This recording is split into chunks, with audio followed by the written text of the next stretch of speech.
Bonjour à tous et bienvenue sur cette 20e critique de la chaîne. Et on parle d'un événement aujourd'hui. On parle des 5 derniers épisodes de La Casa de Papel. Le final, la conclusion de la série Netflix. Bon, je vais pas y aller par quatre chemins. J'ai adoré ces 5 derniers épisodes. Je sais qu'ils font beaucoup parler et que c'est très controversé. Mais je le dis tout de suite, je les ai kiffés et même beaucoup plus que les 5 premiers de la dernière saison. Ouais, c'est compliqué.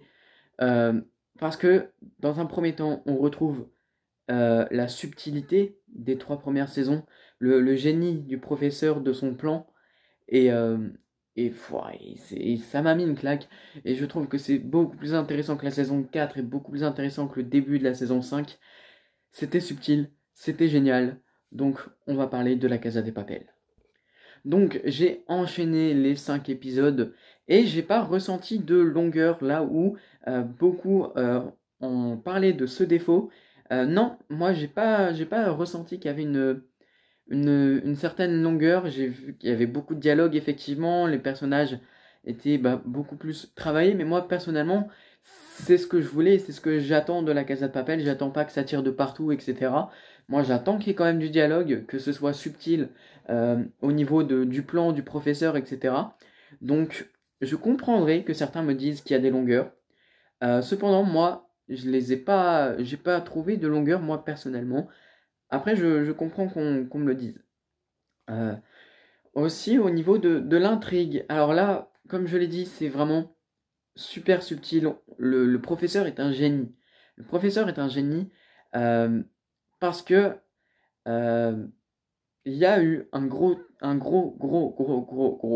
twist euh, vers je sais plus vers quel épisode, mais il y a eu un gros twist qui fait que on s'y attendait pas.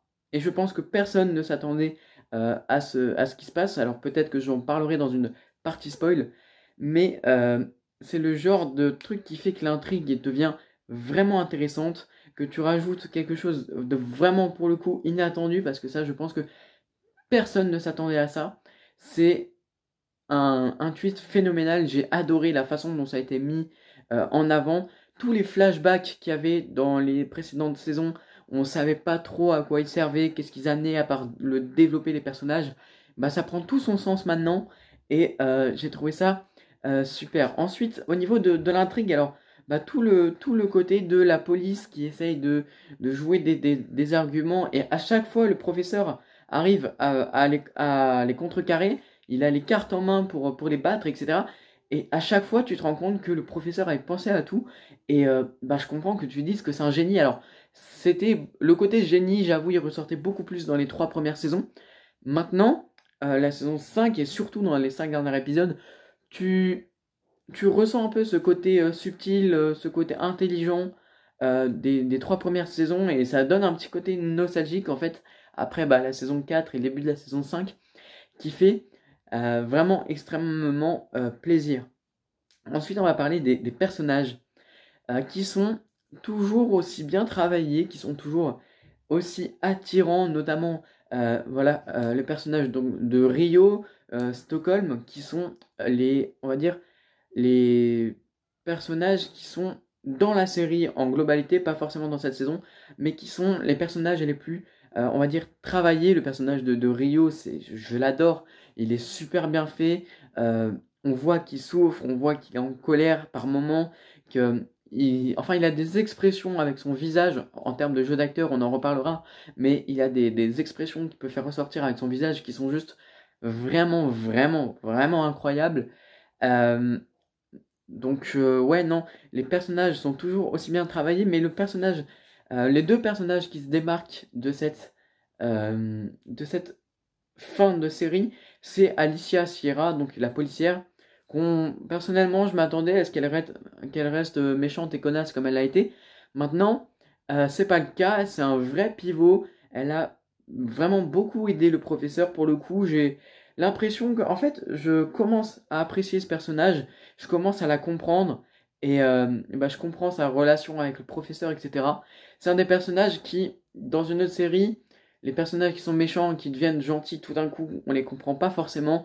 On se dit qu'il y a toujours un coup de pute qui va arriver derrière. Là, dans La Casa de Papel, et notamment avec le personnage d'Alicia, c'est tellement bien mis en place qu'au final, tu sens qu'elle est sincère quand elle va les aider. Euh, Là où certains ont trouvé que quand à certains moments elle aide le professeur et t'as l'impression qu'elle est juste en train de le rouler, ben non. Moi j'ai trouvé que le personnage était vraiment intéressant.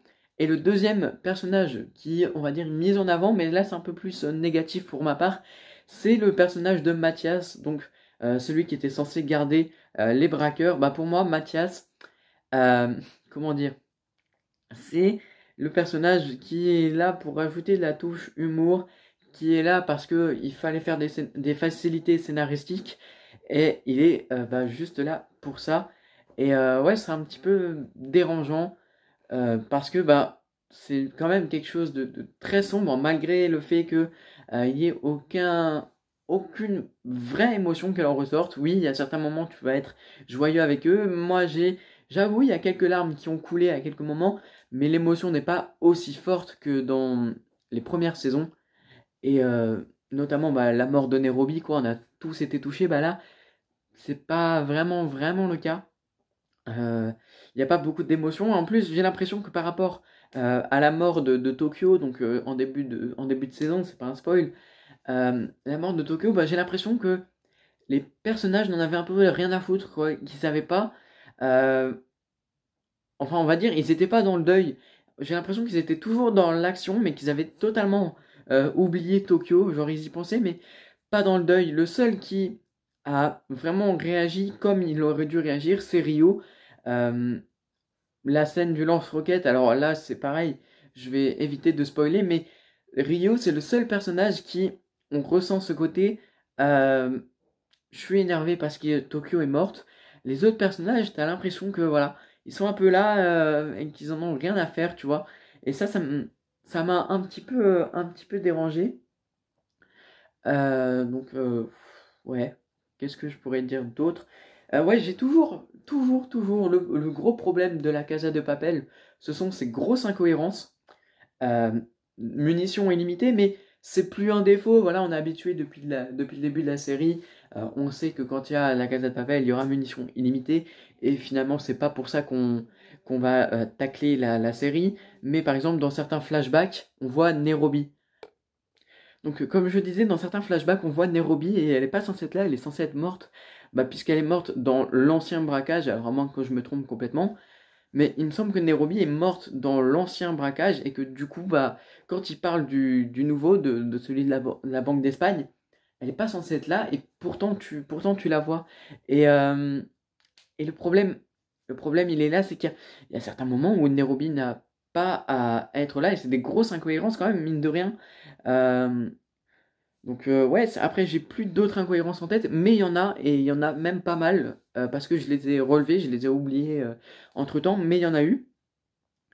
Et ouais, sinon je pense que c'est la fin de saison, la fin de la saison 5 c'est quelque chose qui revient aux origines, à la base de la Casa de Papel, comme c'était le cas pour les premières saisons, donc ça correspond tout à fait à l'esprit de la série.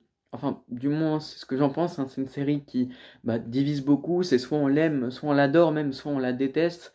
Donc voilà, moi personnellement, je suis du côté, j'adore la Casa de Papel.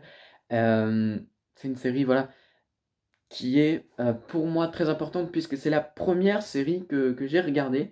Et bah, il y en a d'autres qui ont suivi et jamais j'ai suivi avec autant d'engouement, peut-être Stranger Things, mais aucune autre série ne m'a vraiment emballé. Je les ai. Ouais, non, il n'y a aucune série qui m'a fait vivre autant de choses que la Casa de Papel. Au niveau des, du jeu d'acteur, alors je vais rapidement venir là-dessus, mais le jeu d'acteur est pour moi, sur certains personnages, incroyables. Comme je l'ai dit, le personnage de Rio, et notamment bah, son acteur, par rapport même à Elite, où il n'y a pas un grand rôle et en plus il fait pas une grande performance, dans la Casa de Papel, il y a une performance de dingue, c'est monstrueux. Je parle du personnage de Rio, genre, il passe par toutes les émotions, il a tout dans sa palette et il est capable de tout jouer. Et c'est plus ou moins pareil pour tous les personnages, voilà. Ceux qui kiffent Berlin bah, savent que Berlin, c'est pareil en termes de jeu d'acteur, il est génial. Donc voilà, je vais pas critiquer, genre je pense que on a tous un avis là-dessus. Et voilà. Maintenant, si je devrais trouver un défaut pour la fin de la Casa de Papel, eh bien c'est que pour moi, ça manque de scènes marquantes. Oui, il y a de l'émotion, mais c'est pas non plus un choc, tu vois, quand Nairobi était morte, ça a été un grand coup un grand coup dans la gueule, ça a été un choc. Là, oui, il y a de l'émotion, mais ça vient petit à petit, ça se cumule, on n'a pas de gros chocs, on n'a pas de mort. Alors, je souhaite pas la mort des personnages, au contraire, je suis content que tout le monde s'en sort, mais il y a pas de gros chocs, en fait, il n'y a pas de trucs qui vont te dire ouais, on a réussi ou on a loupé. Mis à part peut-être le twist qui va te dire ah, j'ai le seum parce que bah finalement t'as l'impression qu'ils ont échoué. Mais ouais, en fait, il manque ce côté choquant, ce côté émotion qui vient d'un coup sans prévenir. Euh, Maintenant, si on n'a pas, c'est pas grave. Et au contraire, ça veut dire qu'il n'y a aucun personnage qui est mort, c'est bien, tout le monde s'en sort, c'est heureux, youpi. Mais je pense que ça aurait été important d'en parler. Et ouais, surtout que bah, le final, la Casa de Papel, c'est quelque chose que tous les fans attendaient. C'est bah, la fin d'une grande histoire, la fin d'une grande série. Alors, pas vraiment parce que bah, finalement, il y aura des suites. Alors, La Casa de Papel, c'est fini, mais il y a une série sur Berlin qui est prévue. Il y a un remake coréen de La Casa de Papel. Donc, il est vrai que, voilà, La Casa de Papel coréen, moi, je suis un peu contre cette idée, surtout pour un remake, parce que on connaîtra tous les twists, on saura déjà tout ce qui s'est passé. C'est juste que c'est des acteurs coréens, et en plus de ça, j'ai un peu de mal avec les séries coréennes, donc je suis pas trop d'accord, mais en tout cas, bah, ça va se faire. Donc voilà. Si je devais donner une note au film, comme je le fais à chaque vidéo, et bien je mettrai, enfin à la série du coup, et ben je mettrai 8 sur 10 parce que c'est quand même un grand événement. Certains mettront beaucoup moins, d'autres mettront beaucoup plus. Moi je pense que 8 c'est c'est peut-être un peu surestimé, c'est vrai, il y a un petit peu de subjectivité là-dedans, mais c'est toujours un plaisir la Casa de Papel et je suis content que ce soit fini comme ça. Donc voilà. J'espère que cette vidéo vous aura plu. Si c'est le cas, n'hésitez pas à la liker, à vous abonner et surtout à me dire dans les commentaires ce que vous pensez de la Casa de Papel parce que c'est vraiment la série qui divise le plus. Sinon, bah, il y a une critique qui est sortie sur Resident Evil, sur The French Dispatch et on parlera bah, plus tard de Belle, de SOS Fantôme et du dernier coupable. Je crois que c'est ça le nom du film. Donc voilà, il y a plein de vidéos qui arrivent prochainement, donc n'hésitez pas à vous abonner pour ne pas les manquer. Voilà, on est déjà au 20e épisode. C'était Hugo. Ciao.